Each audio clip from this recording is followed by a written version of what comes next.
Hello students, आज हम discuss करेंगे हाइपर कंजुगेशन अथवा अतिसंयुग्मन के बारे में। एल्किल समूहों का जो इंडक्टिव इफेक्ट है वो निम्न प्रकार है। ये टर्शियरी ब्यूटिल ग्रुप है जिसमें 3 मैथिल ग्रुप जुड़े हुए हैं। मैथिल ग्रुप का क्या होता है? प्लस आई इफेक्ट होता है। इस प्लस आई इफेक्ट के कारण इस टर्शियरी ब्यूटिल की जो क्रियाशीलता है वो आइसोप्रोपिल की अपेक्षा अधिक है, क्योंकि इसमें 3 मैथिल ग्रुप का प्लस आई इफेक्ट है, इसमें क्या है 2। और इसी तरह ये जो है एथिल की अपेक्षा अधिक क्रियाशील है और एथिल जो है मैथिल की अपेक्षा अधिक क्रियाशील होता है। परंतु यही जब एल्किल समूह जब किसी डबल बॉन्ड या ट्रिपल बॉन्ड के साथ जुड़ जाते हैं तो इनका जो ये प्रेरण प्रभाव है वो क्या हो जाता है? बिल्कुल विपरीत हो जाता है। अर्थात इनकी क्रियाशीलता का जो क्रम है बिल्कुल क्या हो जाता है? उल्टा हो जाता है। तो इसी तरह से जब किसी मॉलिक्यूल में CH सिग्मा बंध पाई बंध के साथ अथवा CH सिग्मा बंध पी कक्षकों के साथ संयुग्मन में हो तो उनकी बीच में इंटरेक्शन से इलेक्ट्रॉन्स का क्या हो जाता है? विकेंद्रीकरण या डीलोकलाइजेशन हो जाता है और इसी को हम क्या कहते हैं? हाइपर कंजुगेशन कहते हैं। इस हाइपर कंजुगेशन के कारण जो अनसैचुरेटेड कार्बन है उस पर क्या आ जाता है? नेगेटिव चार्ज आ जाता है और C और H के मध्य जो बंध है वो क्या हो जाता है? डिसअपियर हो जाता है और इसके मध्य कोई बंध नहीं रहता है। इसी कारण से इसको नॉन बॉन्डिंग रेजोनेंस भी कहते हैं। क्योंकि ये जो इफेक्ट है सबसे पहले बेकर और नाथन ने दिया था, इसलिए इसको बेकर नाथन इफेक्ट भी कहते हैं। तो जब किसी CH सिग्मा बंध के साथ पी कक्षक अथवा पाई कक्षक जो है, पाई इलेक्ट्रॉन जो है अतिसंयुग्मन में हो तो ये क्या शो करेंगे? हाइपर कंजुगेशन शो करेंगे। फॉर एग्जाम्पल ये कार्बोकेटायन है जिसमें ये CH3 ग्रुप उपस्थित है और ये क्या ये एल्कीन है जिसमें ये CH3 है और ये क्या है? डबल बॉन्ड है इनके मध्य, प्रोपीन की स्ट्रक्चर है ये। तो इसके CH बंध के सिग्मा इलेक्ट्रॉन जब पाई के साथ क्या कर लेते हैं? ओवरलैपिंग कर लेते हैं तो हाइपर कंजुगेटेड स्ट्रक्चर्स बनती है। अर्थात हाइपर कंजुगेशन जो है प्रोपीन, टॉल्विन जिसमें क्या है? बेंजीन रिंग के साथ मैथिल ग्रुप जुड़ा हुआ है, कार्बोकेटायन अथवा मुक्त मूलक आदि में उपस्थित होता है। अब हम देख रहे हैं ये प्रोपीन की स्ट्रक्चर है। तो प्रोपीन में जो है ये CH सिग्मा बंध उपस्थित है, ये द्विबंध के साथ क्या है? कॉन्जुगेशन में है। तो जब इस पाई बंध के इलेक्ट्रॉन मूव करते हैं और ये यहाँ आ जाते हैं और CH सिग्मा बॉन्ड के जो इलेक्ट्रॉन है वो कहाँ आ जाते हैं? यहाँ पर आ जाते हैं और इस तरह से ये जो स्ट्रक्चर बनी है जिसमें C और H के मध्य कोई बंध नहीं है, इस स्ट्रक्चर को क्या कहते हैं? Hyper conjugated structure. इसी तरह से और भी स्ट्रक्चर्स बनेंगी। ये जो बंध है CH सिग्मा बॉन्ड जब यहाँ आएगा तो इस पर पॉजिटिव चार्ज आ जाएगा। तो इस तरह से जितनी अधिक हाइपर कंजुगेटेड स्ट्रक्चर्स बनेंगी उनका स्थायित्व जो है वो क्या होता चला जाएगा? इंक्रीज होता चला जाएगा। इसी तरह ये जो बेंजीन रिंग है इस पर क्या है? मैथिल ग्रुप प्रेजेंट है। तो इसमें 3 अल्फा कार्बन प्रेजेंट है CH सिग्मा बॉन्ड के, जिसके कारण से इसमें क्या होगा? हाइपर कंजुगेशन होगा। अब ये जो स्ट्रक्चर है इसमें क्या होगा? ये जो बॉन्ड के इलेक्ट्रॉन है यहाँ आएंगे और ये पाई बंध के इलेक्ट्रॉन कहाँ आ जाएंगे? यहाँ पर, जिससे इस पर क्या आ जाएगा? नेगेटिव चार्ज आ जाएगा। इस तरह से ये रेजोनेटिंग हाइपर कंजुगेटेड स्ट्रक्चर्स बनेंगी जिसमें C और H के मध्य कोई भी बंध उपस्थित नहीं है, इसलिए इसको हम नॉन बॉन्डेड रेजोनेंस भी कहते हैं। तो जैसे जैसे इसमें मैथिल समूह की उपस्थिति के कारण इलेक्ट्रॉन जो डेंसिटी है वो क्या हो जाती है? बेंजीन रिंग में इंक्रीज हो जाती है।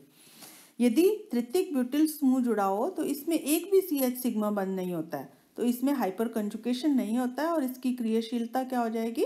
कम हो जाएगी। तो मैथिल समूह जो है वो सबसे अधिक इलेक्ट्रॉन दाता है, यानी कि उसका जो इंडक्टिव इफेक्ट है वो क्या हो जाएगा? सबसे अधिक हो जाएगा, जबकि तृतीयक ब्यूटिल का जो इंडक्टिव इफेक्ट है वो क्या हो जाएगा? 0 हो जाएगा, क्योंकि इसमें जो है कोई भी CH सिग्मा इलेक्ट्रॉन्स उपस्थित नहीं है। चूंकि ये बेकर नाथन ने दिया था इसलिए इसको हम क्या कहते हैं? Baker Nathan effect. अब जो ये हाइपर कंजुगेशन है इसके टाइप्स के बारे में पढ़ते हैं। ये 2 टाइप्स का है। सबसे पहला है सैक्रिफिशियल हाइपर कंजुगेशन। तो जब किसी मॉलिक्यूल में CH सिग्मा बॉन्ड जो है पाई बॉन्ड के साथ संयुग्मन में हो, तो इसमें जब भी हाइपर कंजुगेटेड स्ट्रक्चर बनेगी उसमें एक बंध जो है मुख्य संरचना की अपेक्षा क्या होगा, कम होगा। तो ऐसे अतिसंयुग्मन को हम क्या कहते हैं, सैक्रिफिशियल हाइपर कंजुगेशन। अर्थात इसने अपने एक CH सिग्मा बंध का क्या किया है, सेक्रीफाइस किया है इसको। आप इसमें देखो ये जो बंध है यहाँ डबल बॉन्ड आ गया, तो ये डबल बॉन्ड पहले से प्रेजेंट है, ये सिंगल बॉन्ड हो गया। एक बंध जो है वो क्या हो जाता है, मुख्य संरचना की अपेक्षा इसमें कम हो जाता है। तो ये जब भी मैथिल ग्रुप किसी द्विबंध के साथ कंजुगेशन में होगा तो इसमें सदैव क्या होगा, सैक्रिफिशियल हाइपर कंजुगेशन। दूसरा है आइसोवेलेंट हाइपर कंजुगेशन। तो जब किसी मॉलिक्यूल में CH सिग्मा बॉन्ड जो है वो p कक्षकों के साथ, खाली p कक्षकों के साथ अथवा इनकम्प्लीट p कक्षकों के साथ संयुग्मन में हो, तो इसमें जो हाइपर कंजुगेटेड स्ट्रक्चर्स बनती है उसमें बंधों की संख्या और मुख्य जो संरचना है उसमें बंधों की संख्या क्या रहती है, समान होती है। तो इसे हम क्या कहते हैं, आइसोवेलेंट या समसंयोजी हाइपर कंजुगेशन। तो इस तरह का हाइपर कंजुगेशन जो है मुक्त मूलकों अथवा कार्बोकेटायन में होता है। तो इसमें जो है CH सिग्मा बंध P इनकम्प्लीट P कक्षक के साथ संयुग्मन में है, जबकि इसमें क्या है, वेकेंट P कक्षक के साथ अतिसंयुग्मन में है। इसके बाद नेक्स्ट है अतिसंयुग्मन के सिद्धांत। तो अतिसंयुग्मन के जो सिद्धांत है उनको 2 सिद्धांत द्वारा समझाया गया है। सबसे पहला है संयोजकता बंध सिद्धांत। इसमें संयोजकता बंध सिद्धांत में क्या हो रहा है, इलेक्ट्रॉन्स का, पाई इलेक्ट्रॉन्स का CH सिग्मा बंध के साथ डीलोकलाइजेशन हो रहा है। ये देखिए ये इलेक्ट्रॉन यहाँ आ गए तो CH बंध के कहाँ आ गए, यहाँ पर आ गए। तो इस तरह से इलेक्ट्रॉन्स का जो है डीलोकलाइजेशन हो रहा है। जब डीलोकलाइज्ड ऑर्बिटल्स का निर्माण हो तो इसे हम क्या कहते हैं, मॉलिक्यूलर ऑर्बिटल थ्योरी। तो इसमें क्या है, देखिए ये पाई बॉन्ड है जिसमें p कक्षक प्रेजेंट है, लेटरल ये ओवरलैप कर रहे हैं, परंतु इसके साथ साथ CH जो सिग्मा बंध है उसके इलेक्ट्रॉन भी क्या कर सकते हैं, इसके साथ अतिव्यापन कर सकते हैं। तो इस तरह से ये डीलोकलाइज्ड मॉलिक्यूलर ऑर्बिटल बनता है। तो इसको हम क्या कहते हैं, मॉलिक्यूलर ऑर्बिटल थ्योरी। इसके बाद नेक्स्ट है हाइपर कंजुगेशन के इफेक्ट क्या होते हैं। तो नंबर 1 है हाइड्रोजनीकरण ऊष्मा का मान या एल्कीन का जो स्थायित्व है उसको हम हाइपर कंजुगेशन के द्वारा बता सकते हैं। फॉर एग्जांपल लेते हैं हम एथिलीन और प्रोपिलीन का।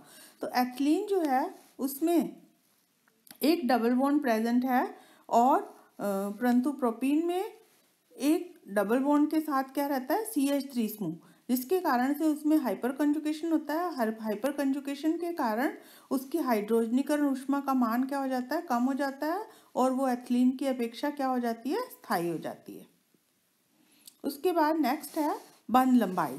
तो बंध लंबाई अतिसंयुग्मन के कारण एकल बंध में द्विबंध के लक्षण आ जाते हैं और जो डबल बॉन्ड है उसमें क्या हो जाते हैं, एकल बॉन्ड के करैक्टर आ जाते हैं। फॉर एग्जांपल हम प्रोपीन देख रहे हैं, प्रोपीन में जो है CC बंध लंबाई कितनी होनी चाहिए, 1.54 एंगस्ट्रॉम, परंतु ये कितनी हो जाती है, 1.49 हो जाती है। अर्थात इस सिंगल बॉन्ड में क्या आ जाते हैं, डबल बॉन्ड के करैक्टर आ जाते हैं, जिससे उसकी बॉन्ड लेंथ क्या हो जाती है, घट जाती है। इसी तरह जो डबल बॉन्ड था उसमें क्या आ जाते हैं, थोड़े से सिंगल बॉन्ड के करैक्टर आ जाते हैं, जिसके कारण से उसकी बंध लंबाई जो है अपेक्षाकृत इंक्रीज हो जाती है।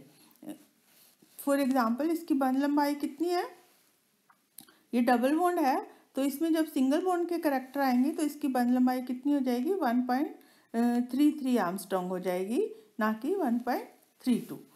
इसके बाद नेक्स्ट है डाइपोल मोमेंट। तो हाइपर कंजुगेशन के कारण डाइपोल मोमेंट भी क्या हो जाता है, इफेक्टिव हो जाता है। एथिलीन जो है इसमें हाइपर कंजुगेशन नहीं होता है तो इसके द्विध्रुव आघूर्ण का मान 0 होता है, जबकि प्रोपीन में हाइपर कंजुगेशन के कारण C और H पर क्या आ जाता है, चार्ज आ जाता है, पॉजिटिव चार्ज और नेगेटिव चार्ज आ जाता है, जिससे उसके द्विध्रुव आघूर्ण का मान 0 से क्या हो जाता है, अधिक हो जाता है। इसके बाद बेंजीन पर यदि कोई एल्किल समूह लगाओ तो इसके ये जो एल्किल समूह है इसमें जुड़ने वाला जो नया समूह है इलेक्ट्रोफाइल है वो कहाँ जुड़ेगा, इसको भी ये हाइपर कंजुगेशन के द्वारा बता सकते हैं। अब ये देखिए मैथिल बेंजीन है, इसमें इसके इलेक्ट्रॉन यहाँ आ रहे हैं तो इसमें पाई बॉन्ड के इलेक्ट्रॉन कहाँ जा रहे हैं, ऑर्थो स्थिति पर। यानी कि अगर हाइपर कंजुगेशन के कारण ऑर्थो और पैरा पर क्या आ रहा है, नेगेटिव चार्ज आ रहा है। अर्थात ये जो मैथिल समूह है इसका जो निर्देशकारी प्रभाव है वो क्या हो जाता है, ऑर्थो एंड पैरा। क्योंकि ऑर्थो एंड पैरा पर नेगेटिव चार्ज आने से जो इलेक्ट्रोफाइल इस पर जुड़ेगा वो कहाँ जुड़ेगा, ऑर्थो स्थिति पर अथवा पैरा स्थिति पर जुड़ेगा।